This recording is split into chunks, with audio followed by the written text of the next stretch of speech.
Let's just clarify, firstly, the drop in headline earnings per share, that's as a result of Clover listing. Yes, that's a result of the extra shares that we listed a year ago. It was only in the previous corresponding period for about 16 days. So therefore, on a headline earnings per share, it's not comparable. So let's walk through the actual fundamental numbers as we see them in terms of revenue generation. You're sitting with a 7.2% rise there for the 6 months, 3.6 billion rand. Tell us about the revenue side of the business in terms of sales generation across your product mix. Very important to note is that in the product mix, there's quite a difference again, in line with our long-term strategy of exiting the bulk products or the lower value-added products. So we've had quite a nice increase in our milk liquid market and in a beverages market where we see higher margins. So in terms of the mix, I think these results are very encouraging because the volume growth in those chosen markets are actually much higher.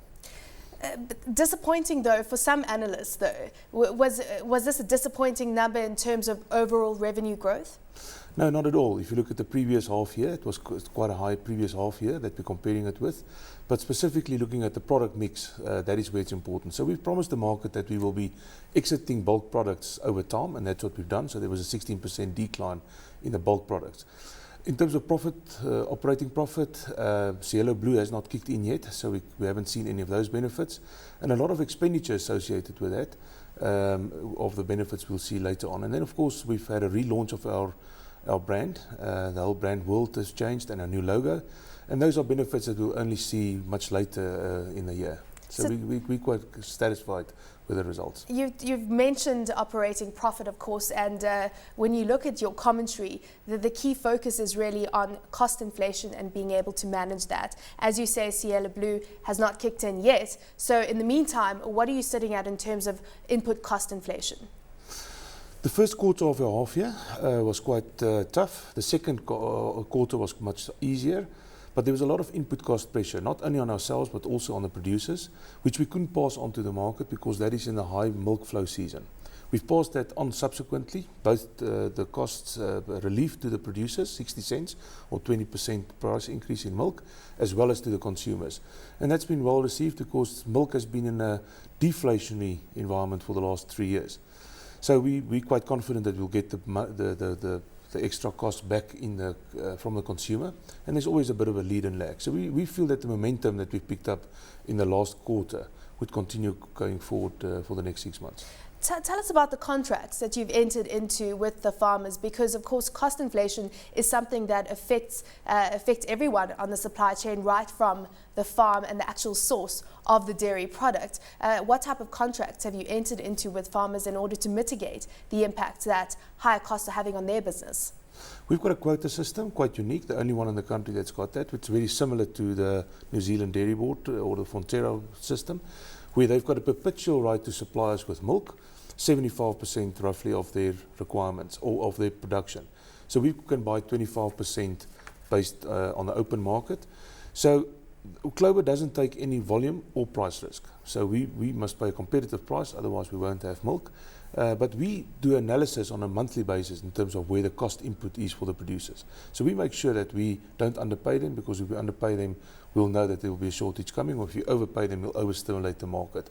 Very typical to any other agricultural product like potatoes or flowers or anything. Pay too much, then there will be surpluses. So it's managing those supply-demand dynamics. That being said, though, you're looking at a situation in the second half of the year where you have to import some of your products. Exactly. Because we couldn't pass on the cost or increase the prices to cover the cost for the producers in that latter part of the year, they couldn't stimulate milk.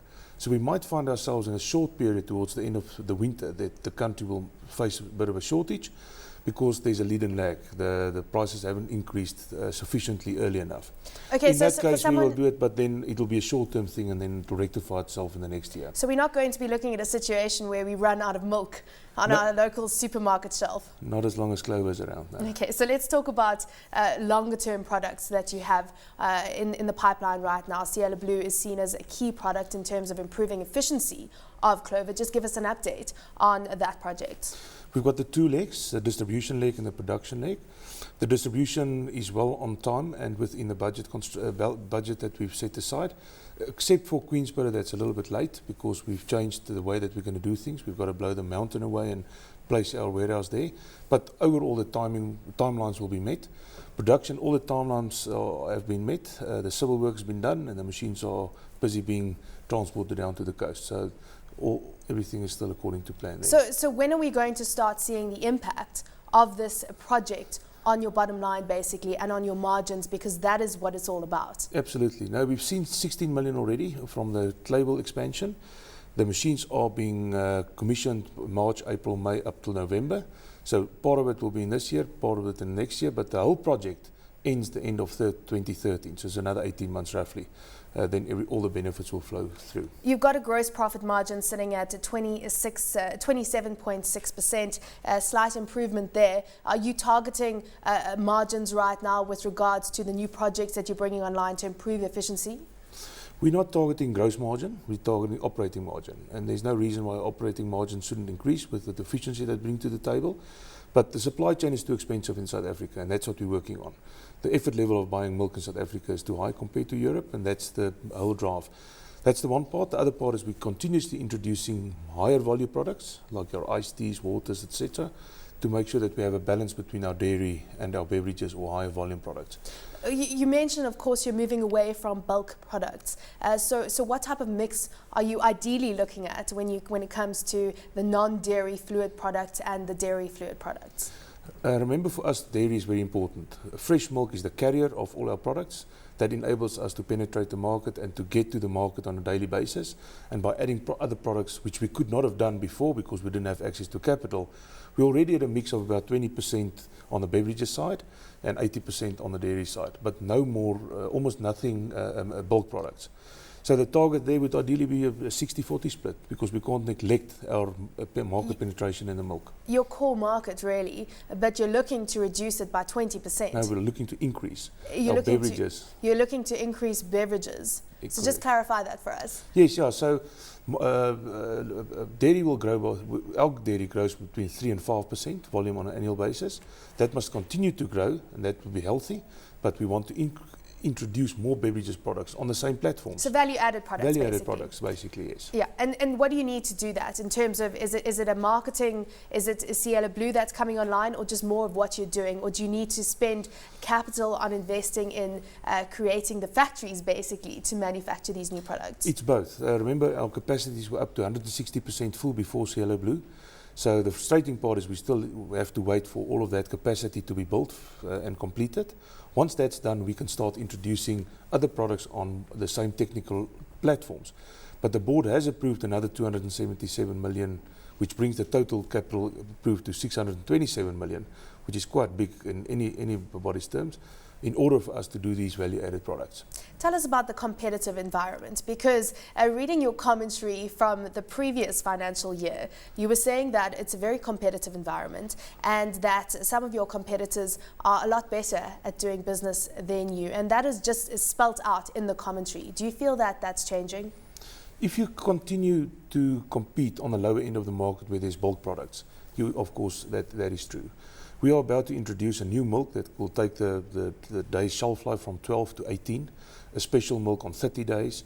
We're bringing in new technology, the new Prisma pack has just been launched. So we are raising the technical bar in terms of what the consumer wants out there. And that's why we invest in our brands, because the brands will pull us through. So we are moving away from the everyday player there, because that is too competitive and too overtraded. What about those who say that it's not healthy, basically, to be putting all the hormones into milk to be able to allow it to last for so long, and basically you're looking to grow your product base in an area where people have highlighted health concerns, perhaps? All our products are RBST free, so we don't put hormones in to let it last longer. What we are going to do is to have clean fillers and pack it without any contamination, and we're also going to have super filters to filter the milk through. So our product will be cleaner, better, and way better in terms of when it gets to the market. So the next half year, basically, let's just give us an update on what it's going to be characterized like. what are the key characteristics in terms of growth for earnings? I'm more optimistic than some of the other people. I think that the consumer, the worst is over. I believe that first quarter last year, after all the industrial action, was the worst that we've seen. Things can only go better. I see the bank's results have improved. I see loans being given. I see a lot of more positive for the consumer. And if we can carry the momentum of the second quarter through, I predict a reasonably solid second 6 months for us. Okay, well, we'll leave it at that for today. Great to get some insight into the business of Clover. Thank you very much for joining us.